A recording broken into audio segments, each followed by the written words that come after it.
22 seconds. That's how long Elsie Chen had to decide between keeping the job she desperately needed and helping a desperate father reach his daughter's last-chance surgery. She chose to be fired. She had no idea the world was watching. When Elsie Chen woke up to find news vans, food trucks, and hundreds of strangers holding signs outside her apartment, she thought it was a mistake. Then she saw the man from the bakery, the one who'd cost her everything, standing in the crowd with tears in his eyes. Every day, we choose between comfort and compassion. For 5 years, Elsie Chen chose comfort. Then one rainy morning, a stranger's desperation changed everything and taught an entire city that kindness is the most powerful currency we have. Welcome, my wonderful family and friends. If you have ever shown or received kindness from a stranger, this story will encourage you to do more and make the world a better place. Please don't forget to like and subscribe. Do tell us where you are watching from and be ready to get more interesting and loving stories from us tomorrow. The morning air hung crisp and cold over the city as Elsie Chen wiped down the counter at Sweet Dreams Bakery for what felt like the 100th time that week. At 22, she was the youngest manager the bakery had ever had, a fact that Mr. Harold Finch, the owner, reminded her of daily. Not with pride, but with the implicit threat that she was replaceable. Her youth was not an asset in his eyes but a liability, something that made her eager to please and therefore easy to exploit. Elsie had been working at Sweet Dreams since she was 17, starting as a part-time cashier while finishing high school. She had learned every aspect of the business, from the precise temperature needed for proofing sourdough to the exact smile required to calm an irate customer who'd waited too long for their morning coffee. Her dedication had been rewarded with longer hours, more responsibilities, and eventually, the manager position, though the pay increase had been minimal, and the weight of keeping the bakery profitable rested heavily on her narrow shoulders. The bakery itself was a relic from another era, squeezed between a modern yoga studio and a trendy smartphone repair shop. Its hand-painted sign, faded from years of sun and rain, proclaimed it had been established in 1987. The interior hadn't changed much since then either. Worn linoleum floors, wooden display cases that required constant polishing, and an ancient cash register that rang with a satisfying ding every time the drawer opened. Despite its shabby appearance, or perhaps because of it, Sweet Dreams had a loyal customer base. People came for the nostalgia as much as the pastries, for the feeling of stepping back into a simpler time. Elsie understood this intuitively.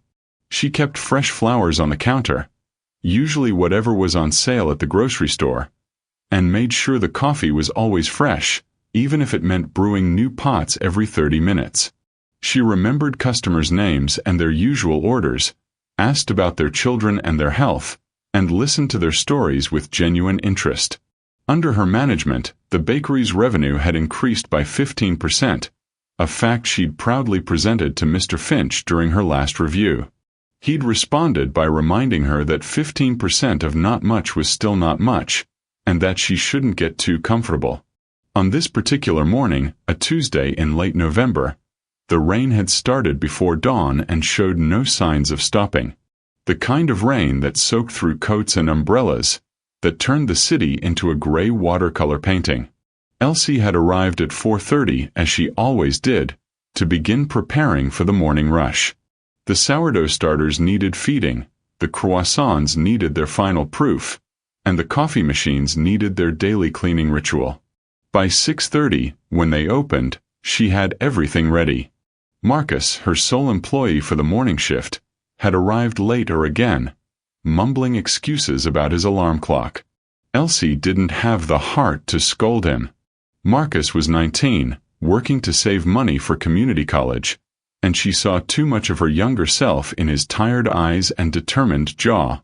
The morning rush began as it always did, with Mr. Peterson arriving exactly at 6:35 for his black coffee and plain bagel.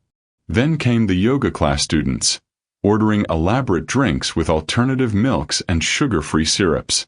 The construction workers from the site 2 blocks over, buying boxes of donuts and thermoses of coffee. The office workers, checking their phones while waiting for their orders, already stressed about meetings and deadlines. Elsie moved through it all with practiced efficiency, her hands working automatically while her mind wandered. She thought about the night classes she was taking at the City College Business Administration, because it seemed practical, though her heart wasn't in it. She thought about her small apartment, where the radiator clanged all night and the windows let in drafts.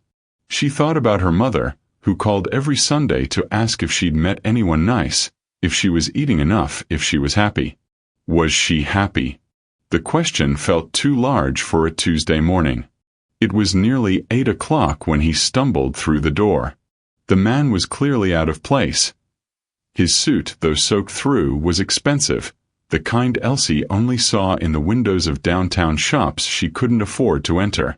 He was Asian, probably in his early 40s, with the kind of desperation in his eyes that transcended social class. Water dripped from his hair, his jacket, forming puddles on the worn linoleum. The bakery, which had been humming with conversation, fell silent. Everyone turned to look at this bedraggled figure who stood in the doorway like he'd washed up from a shipwreck. Elsie watched him scan the room, his eyes finally landing on her behind the counter. He approached with uncertain steps, reaching into his pocket and pulling out a phone, dead from the look of it. When he spoke, his voice cracked with emotion and cold. His car had broken down a mile away. His phone was dead. He had a critical meeting at Mercy General Hospital, something about his daughter's surgery and insurance approval. If he missed this meeting, they would have to wait another 3 months for the review board to convene again. 3 months his daughter couldn't afford to wait. Elsie listened, her hands stilling on the espresso machine. She could feel the weight of the other customers' gazes, some sympathetic, others impatient. Behind her, she heard Mr. Finch emerge from his office, drawn by the disruption to the normal flow of business. The calculus was simple, really. It would take 15 minutes to drive to Mercy General, maybe 20 in this rain. Another 15 to drive back. Marcus could handle the counter. The morning rush was already tapering off. But she knew, even as she reached for the towel to offer the man, that Mr. Finch would not see it that way.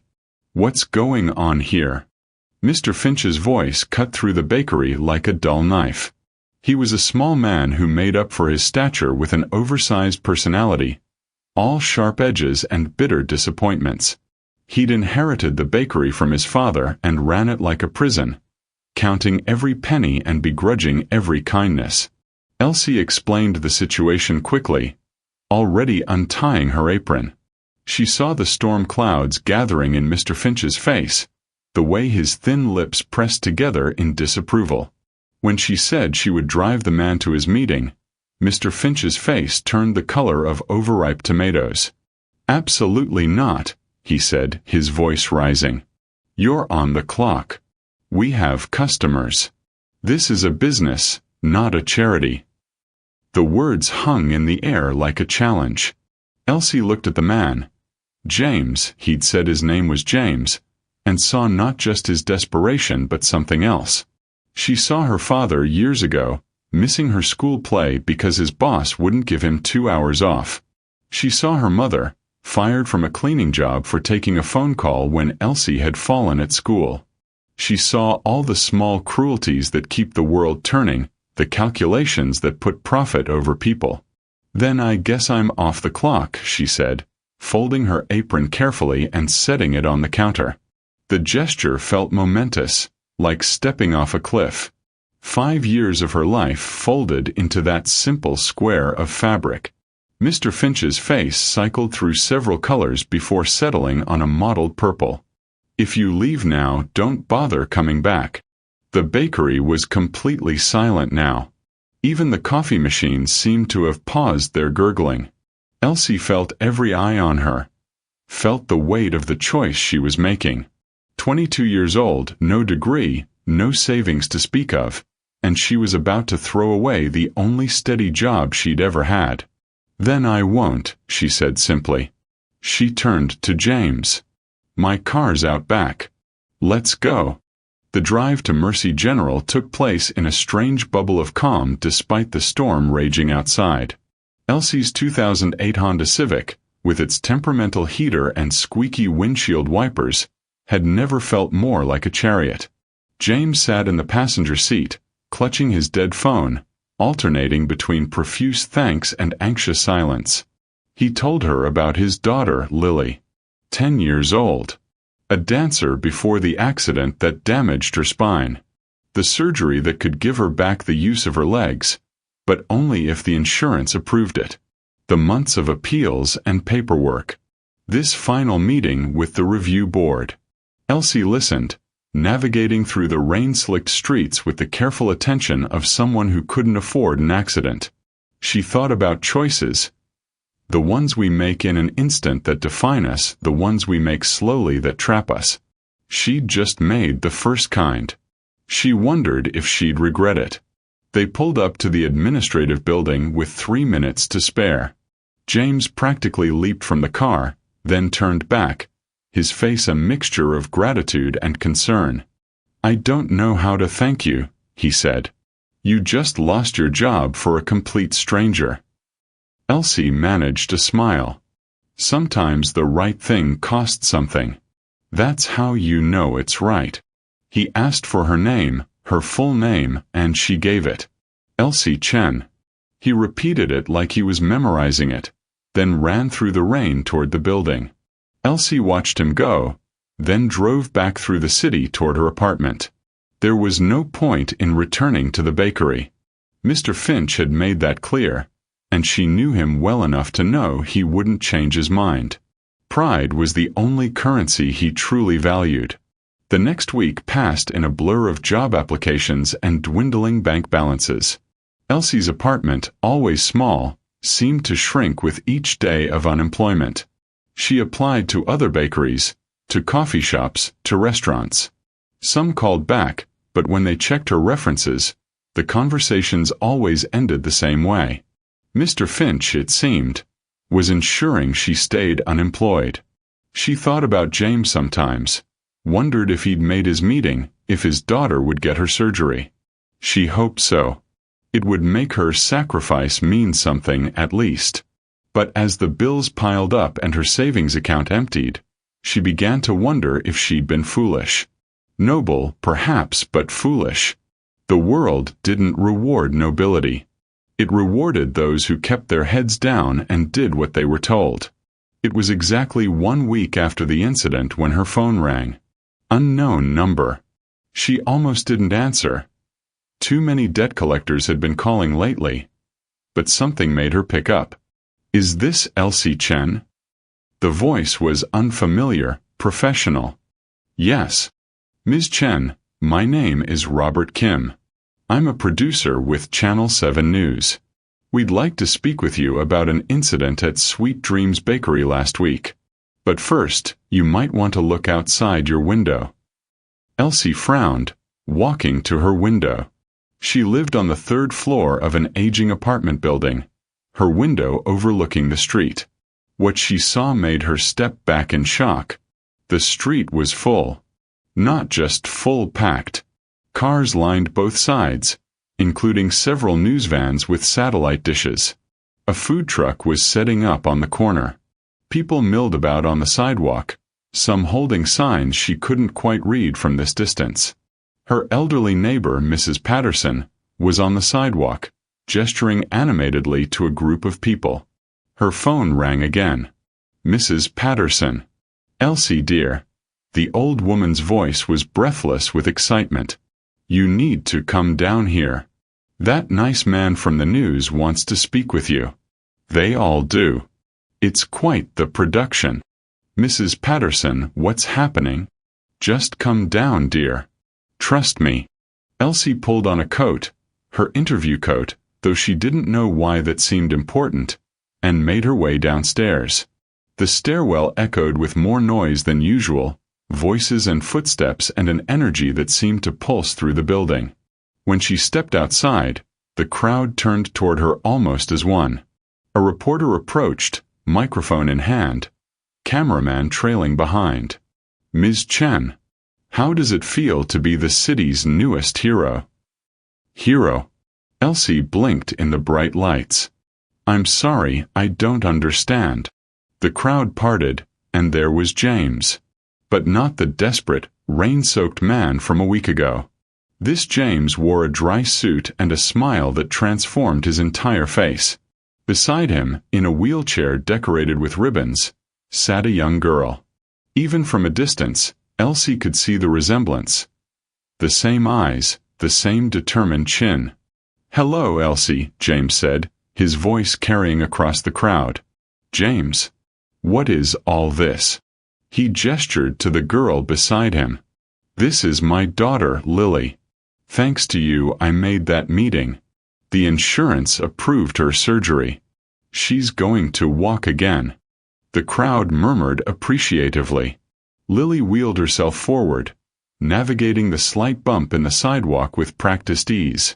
In her lap was a large card, the kind children make with construction paper and too much glue. She held it up for Elsie to see. Stick figures drawn in marker, one helping another, surrounded by hearts and stars. "My hero" was written across the top in careful, colorful letters. "Thank you for helping my daddy," Lily said, her voice clear and strong. "He told me what you did. How you lost your job to help us." Elsie knelt down, her eyes burning with unexpected tears. The card trembled in her hands. "You made this for me?" Lily nodded solemnly. "Daddy says you're an angel. I think angels should know they're appreciated." James stepped forward. "When I got home that day after the meeting, I couldn't stop thinking about what you'd done. A complete stranger, and you sacrificed your job to help me. So I did some research, found out what happened after I left. How Mr. Finch fired you, how he's been sabotaging your job search." Elsie's cheeks burned. She hadn't told anyone about the call she'd overheard, Mr. Finch's voice carrying through thin apartment walls as he spoke to other bakery owners. "So I shared your story," James continued. "Just a simple post on social media. About the bakery manager who gave up her job to help a stranger make it to a meeting that would save his daughter. And it spread. People started sharing it, adding their own stories about kindness they'd witnessed or received. And then," he gestured to the crowd. People stepped forward, introducing themselves. "I'm Sarah Kim. I own 3 restaurants in the city," a woman in a chef's coat said. "I'd like to offer you a management position at any of them. We need people with your values." "Tom Bradley, Bradley's Bagels," a man called out. "I've got a spot for you any time you want it." "I'm Dr. Patricia Williams from Mercy General Hospital Foundation." A woman in a business suit stepped forward. "We've been looking for someone to coordinate our new community outreach program. Someone who understands that healthcare is about more than just medicine. The job is yours if you want it." More offers came. The food truck owner announced free breakfast for everyone, in honor of Elsie's kindness. Someone started clapping, and soon the whole crowd was applauding. Elsie stood in the center of it all, overwhelmed, the card still clutched in her hands. "Wait," she said, and the crowd quieted. "I don't understand. All this because I drove someone to a meeting." An older woman in the crowd spoke up. "I saw what happened that day. I was in the bakery. You didn't just drive someone to a meeting. You stood up to a bully. You chose compassion over comfort. Do you know how rare that is?" "She's right," another voice added. A young man with a baby in his arms. I shared the story because it reminded me that there are still good people in the world. People who do the right thing even when it costs them. James nodded. "Your story went viral, Elsie.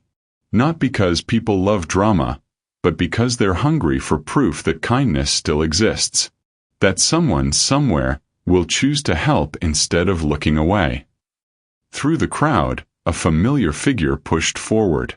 Mr. Finch, looking smaller than ever, carrying a box. His face was red, whether from embarrassment or anger, Elsie couldn't tell. "Elsie," he began, his voice lacking its usual sharp edge. I was wrong. The bakery hasn't been the same without you. These are your things from your locker. And—" He swallowed hard, the words clearly costing him. "Would you consider coming back? As a partner this time? 60-40 split." The crowd waited.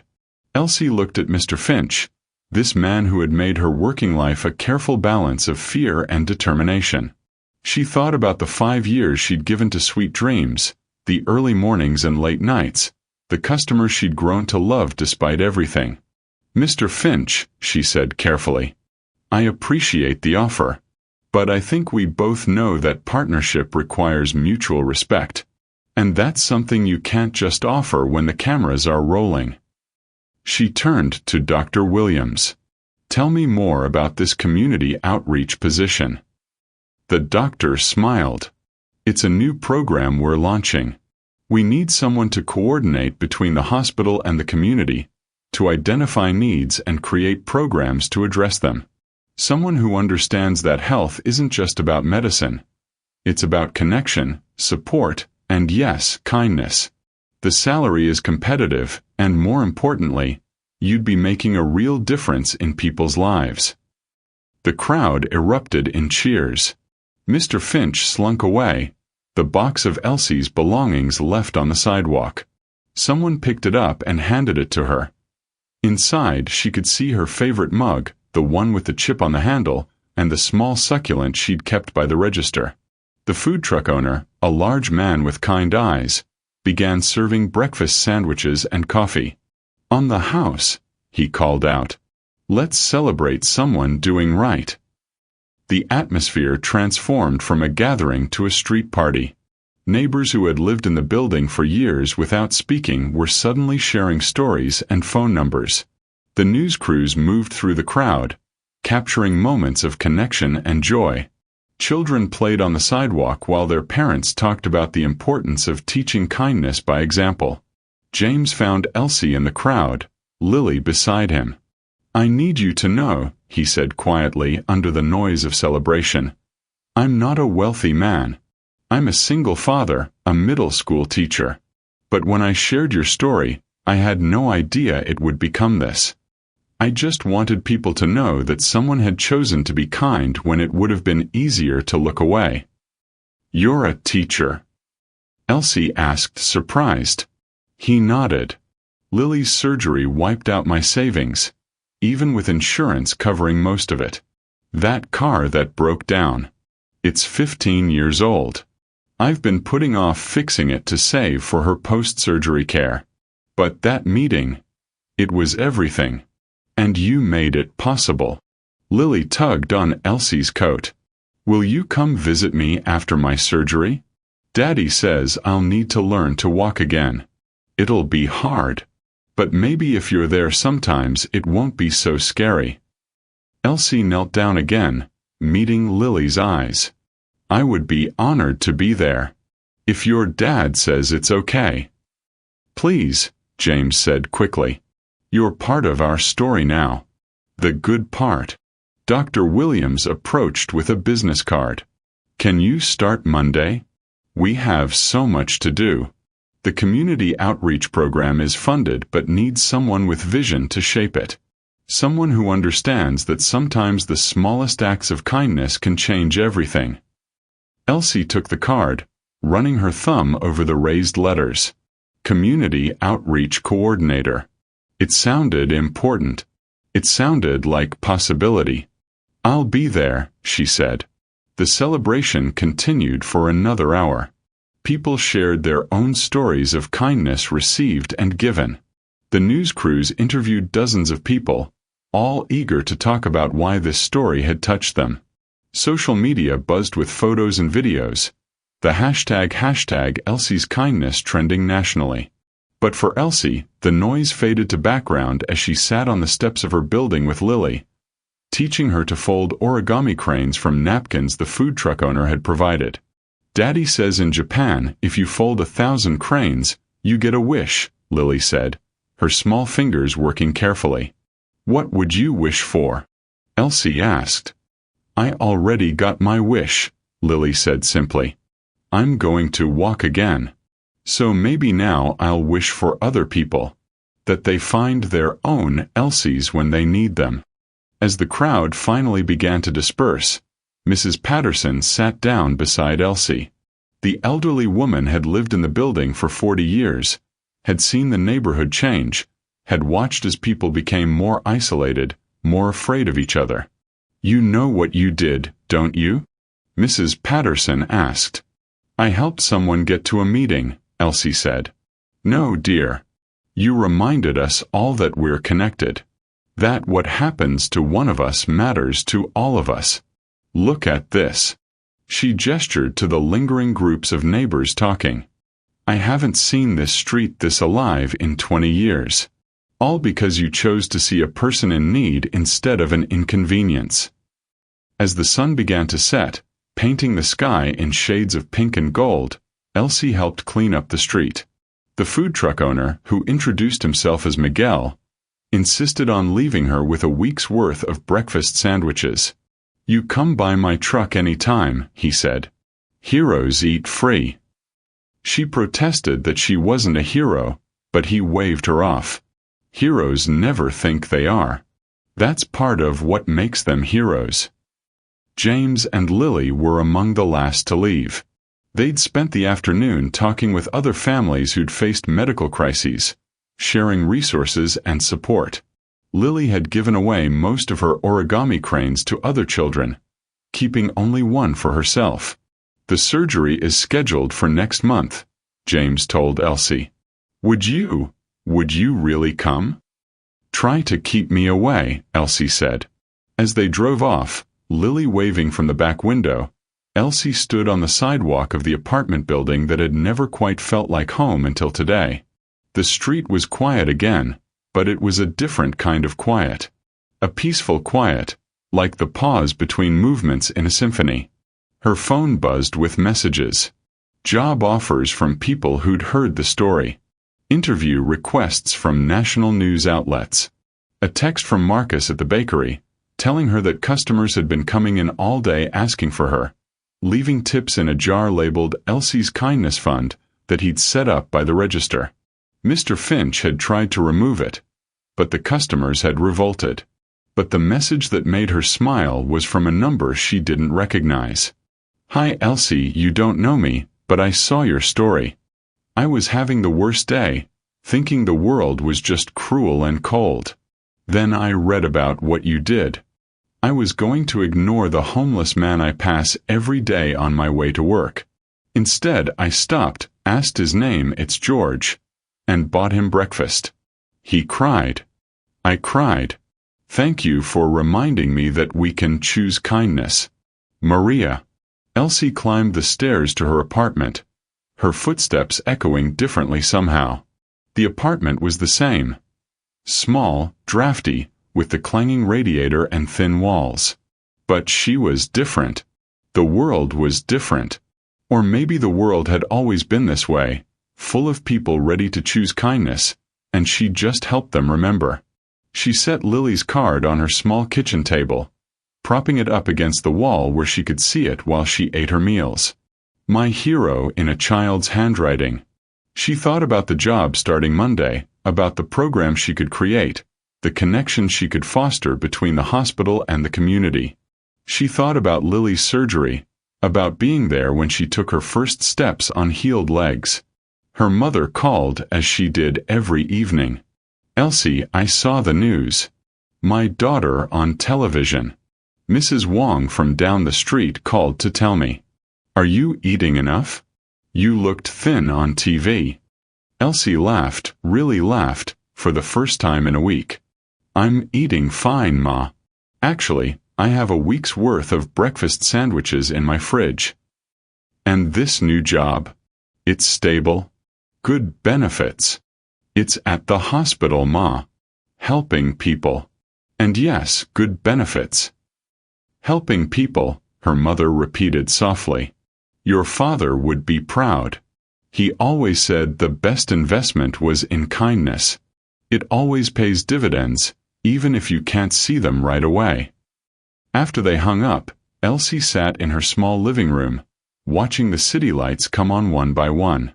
She thought about her father, who had died when she was 15, who had worked 2 jobs to keep their family afloat but always had time to help a neighbor fix a leaky faucet or drive an elderly friend to a doctor's appointment. She'd learned kindness from him, learned that it wasn't weakness but strength, not naivety but wisdom. The next morning, she woke to find more messages on her phone. The story had spread beyond their city. News outlets from across the country wanted interviews. Publishers wanted her to write a book. Speaking agencies wanted to book her for motivational talks. But Elsie had already decided. She would do a few interviews to keep the message alive, to remind people that kindness was a choice available to everyone. But her real work would be at the hospital, in the community, building bridges between those who needed help and those who could provide it. She spent the weekend preparing for her new job, researching existing community programs, making lists of ideas. She visited the library and checked out books on nonprofit management and community organizing. She called Dr. Williams to ask questions about the hospital's vision for the program, and they talked for 2 hours about the possibilities. On Monday morning, Elsie stood in front of Mercy General Hospital, wearing her interview coat and carrying a notebook full of ideas. The same building where James had run through the rain to save his daughter's future. The place where her small act of kindness had set off ripples that were still spreading. Dr. Williams met her in the lobby, warm and professional. Ready to change some lives? Ready to try, Elsie said. They toured the hospital, meeting department heads and social workers, nurses and administrators. Everyone had heard the story, and everyone had ideas about how the community outreach program could help. The oncology department wanted support groups for families. The emergency room wanted a program to help frequent visitors address underlying social issues. The pediatric ward wanted reading programs and art therapy. We can't do everything at once, Dr. Williams cautioned. But with the right person leading the charge, we can make a real difference. Elsie's office was small but had a window overlooking the city. She set Lily's card on her desk, next to a small potted plant Dr. Williams had left as a welcome gift. By lunch, she had a preliminary plan sketched out, starting with a needs assessment survey and community listening sessions. Over the following weeks, Elsie threw herself into the work. She organized community meetings in church basements and school cafeterias, listening to people talk about what they needed. She recruited volunteers, including many who had been at the Convoy that day, eager to be part of something meaningful. She built partnerships with local businesses, schools, and nonprofits. The bakery story followed her, opening doors that might have otherwise remained closed. People wanted to be part of the kindness movement, wanted to prove that their community cared about more than profit margins and efficiency. Miguel, the food truck owner, became one of her most dedicated volunteers, offering free meals at community events. Mrs. Patterson organized a senior citizens advisory committee. Marcus from the bakery started a youth volunteer program, recruiting his friends to help with various initiatives.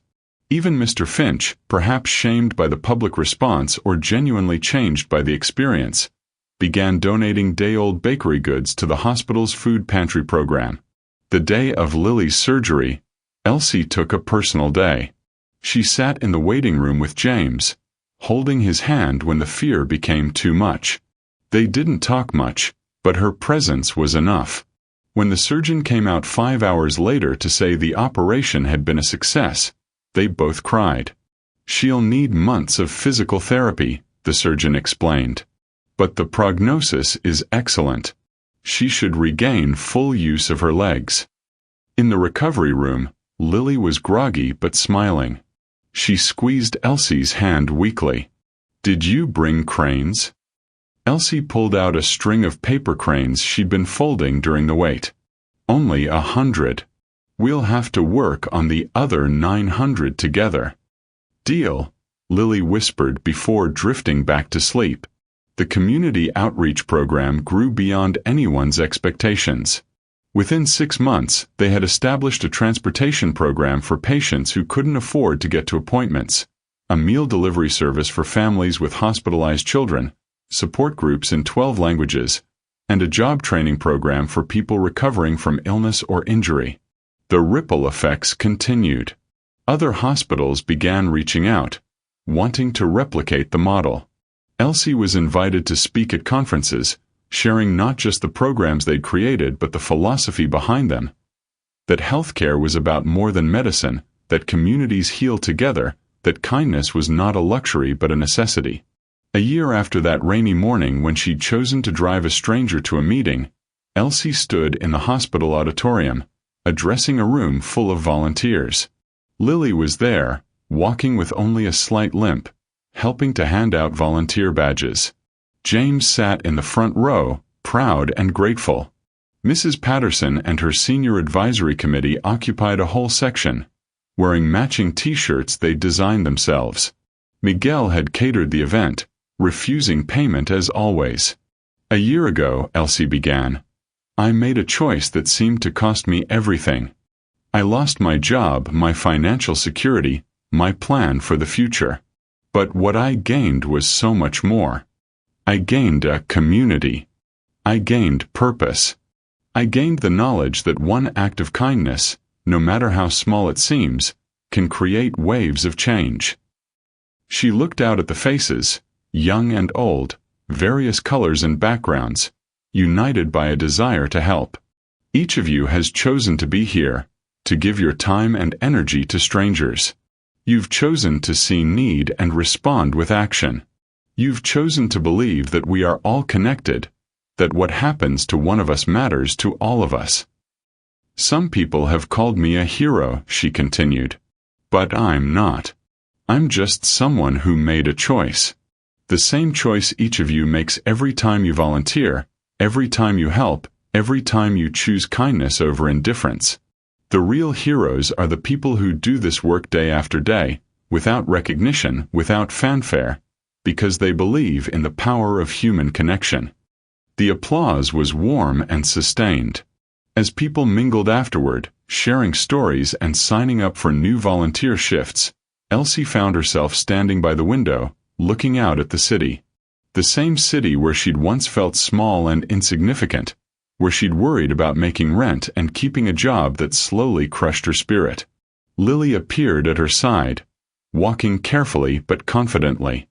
Elsie, I've been thinking. We never finished those 1,000 cranes. You're right, Elsie said. Should we start working on them again?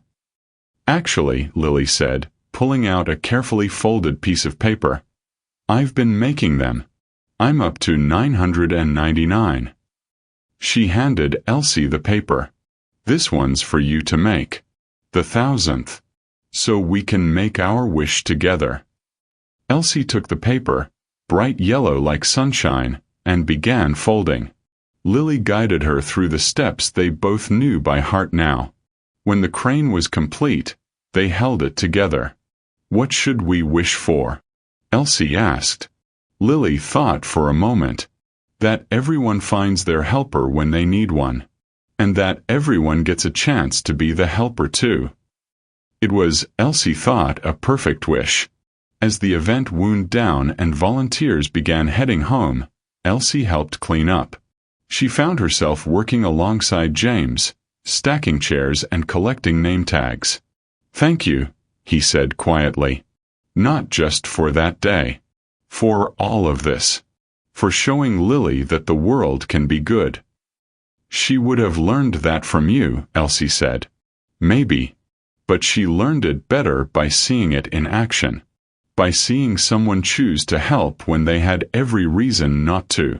They worked in comfortable silence for a while. Then James said, You know, I never told you the whole story about that day. About why I was so desperate. Elsie paused in her cleaning. You said it was about Lily's surgery. It was. But it was also, I'd been ready to give up. The insurance had denied us twice. I'd spent everything I had on lawyers and appeals. That morning, when my car broke down, I almost took it as a sign that we weren't meant to win. That Lily wasn't meant to walk again. I was standing in the rain, ready to just go home and accept defeat. Then I saw the bakery.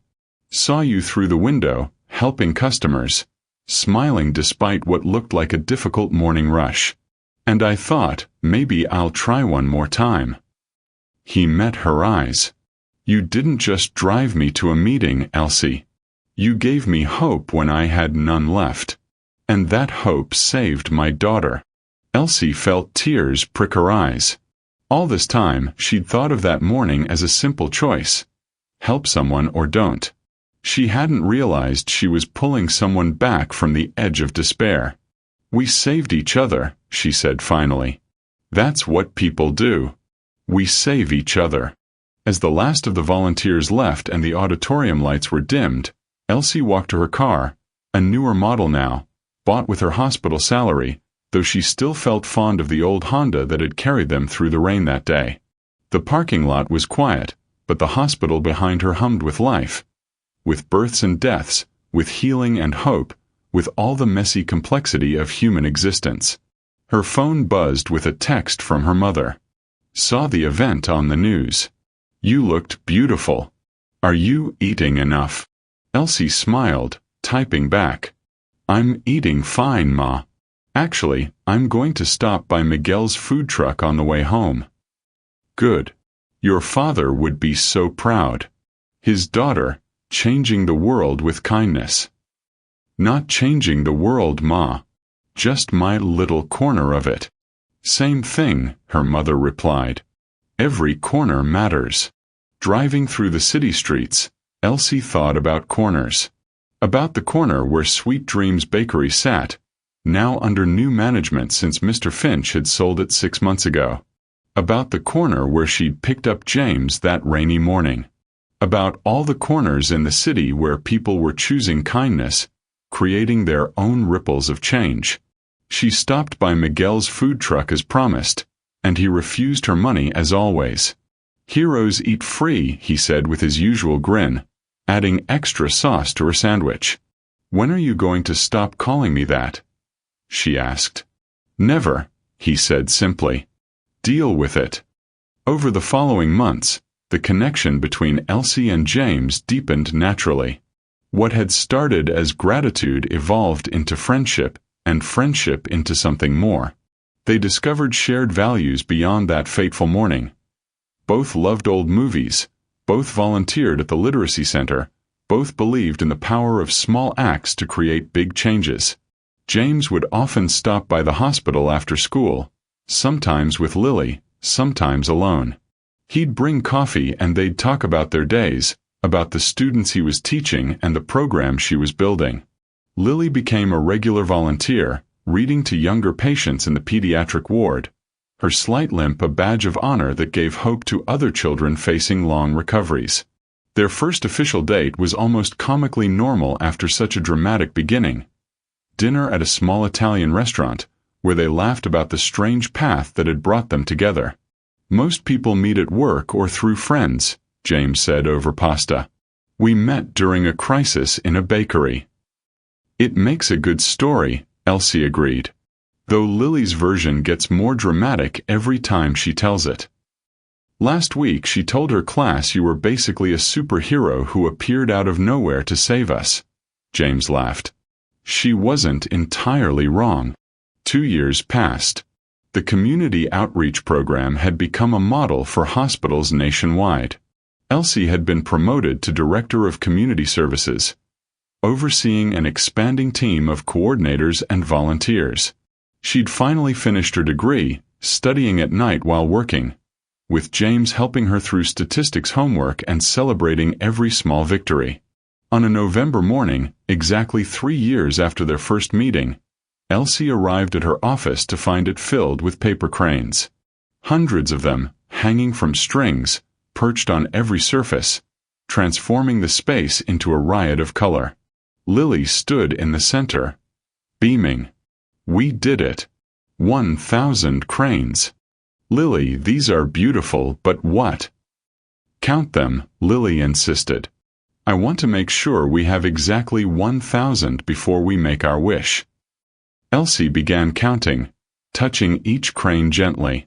They were all different, some perfectly folded, others charmingly lopsided, made from every kind of paper imaginable. As she counted, she noticed something. Each crane had tiny writing on it. She picked up one at random. In James's handwriting, "The day you drove me to hope." Another, in Lily's careful script, "The day I knew angels were real." One from Mrs. Patterson, "The day our neighborhood became a community." From Miguel, "The day I remembered why I started cooking." From Marcus, "The day I learned what courage looks like." There were messages from patients, from volunteers, from people she'd never met who had heard the story. Each crane carried a memory, a moment when kindness had made a difference. She was at crane number 999 when James appeared in the doorway. He was wearing a suit, not rain-soaked this time, and carrying the 1,000th crane. It was gold, perfectly folded, and seemed to shimmer in the morning light. "This one's special," he said, his voice slightly shaky. "Want to see why?" Elsie took the crane with trembling hands. Instead of a message, there was a question. "Will you marry me?" When she looked up, James was on one knee, holding a simple silver ring with a small pearl, not expensive, but perfect. "3 years ago, you saved more than just my meeting," he said. "You saved my faith in humanity. You showed me and Lily that the world could be kind, that strangers could become family, that love could grow from the most unexpected moments. You've made our lives so much richer, not with money but with meaning. Elsie Chen, will you marry us? Because it's definitely a package deal." Lily appeared beside him, bouncing on her heels despite the slight catch in her gait. "Say yes. I already made a list of things we can do as a family." Through tears, Elsie saw the office filling with people. Dr. Williams, Miguel, Mrs. Patterson, Marcus, volunteers and colleagues and patients whose lives had been touched by the ripples of that rainy morning. "Yes," she said, laughing and crying at once. "Of course, yes." The room erupted in cheers.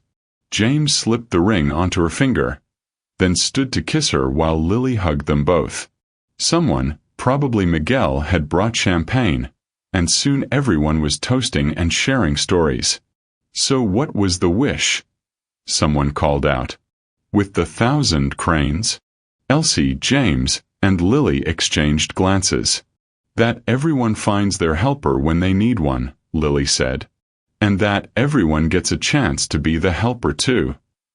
"I think it came true," Mrs. Patterson observed, gesturing around the room full of helpers and helped, all mixed together, all part of the same story.